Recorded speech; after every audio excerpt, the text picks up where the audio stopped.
It's nearly autumn, and that means almost every 2020 mountain bike is out in the wild, though not all of them are in the shops quite yet. So we thought we'd run through 5 of the most interesting, or at least most important mountain bikes you'll see on the trails in 2020. We're not going to throw e-bikes into the mix here, not because they're not mountain bikes, but because we've got to draw the line somewhere. As always, if you want to see more content like this, don't forget to like, subscribe and click the little bell icon so you get a notification every time we upload a new video.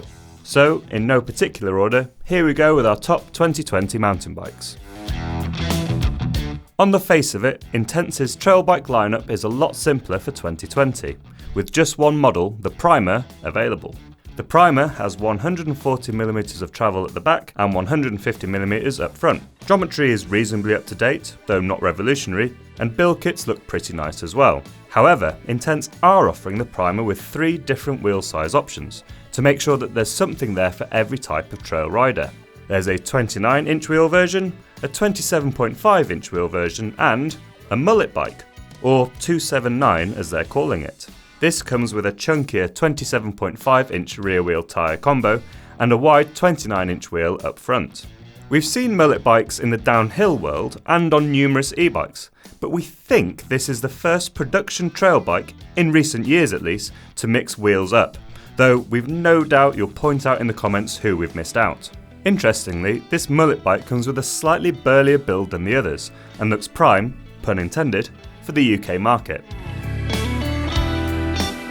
If there was ever a bike to define a bicycle genre, it has to be the specialised Enduro. With a new version coming out in 2019, the Enduro is now 20 years old and right back at the forefront of aggressive Enduro design. The Enduro has always been a bike designed to get up hills okay and then hammer on the way back down.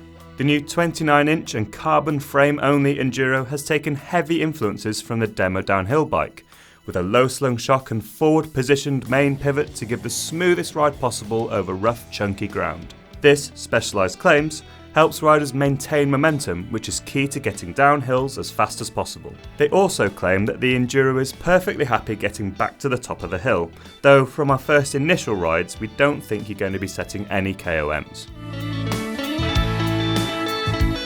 While 29-inch wheels are certainly enjoying their time in the sun, Yeti isn't forgetting the smaller wheel size, with 2 new 27.5-inch bikes being launched in 2019. The SB140 and SB165 have, well, you guessed it, 140mm and 165mm of rear wheel travel respectively. This clearly focuses their intentions towards descending. Both bikes employ Yeti's Switch Infinity linkage system, which uses a vertically mounted shuttle to manipulate the main pivot location of the rear suspension as it moves through its travel. The goal being to give plenty of anti-squat around the sag point for effective pedalling characteristics, while letting the anti-squat fall away dramatically towards the end of the stroke. This means much less pedal kickback on bigger hits to keep you well in control the rougher it gets. With the addition of the SB140 and SB165 to the range, it's fair to say that Yeti has a mountain bike to fit pretty much any wheel and travel desire you have, so long as your pockets are deep enough. On the face of it, the new Occam from Orbea is simply a very accomplished trail bike. The suspension is good, the shape of the bike is entirely contemporary, and the kit plugged into the frames, whether that's the alloy or the carbon versions, also represents good value for money. And on riding the bike, we found that it was a stellar performer, both up and down on smooth and rough terrain.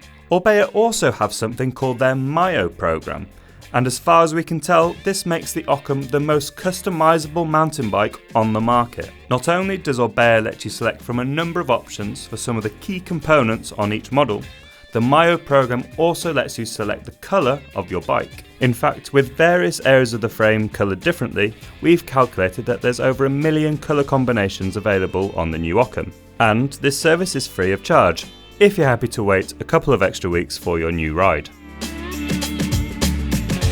Our last bike isn't a trail bike, but an XC bike designed for life between the tapes. Lo and behold, the Trek Supercaliber. The Supercaliber has been hidden in plain sight, though the eagle-eyed amongst you may have spotted it at the recent cross-country World Championships. But now Trek's embargo on the bike has lifted, we can tell you a bit more about it.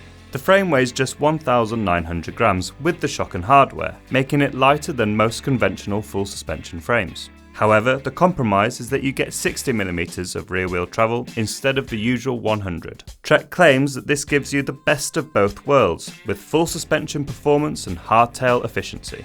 The geometry is refreshingly modern with a 69° head angle and 74° seat angle. Crucially, for the long distance racers amongst you, is that the ISO strut suspension linkage allows you to fit 2 water bottles into the frame. Could this be the perfect marathon machine in 2020?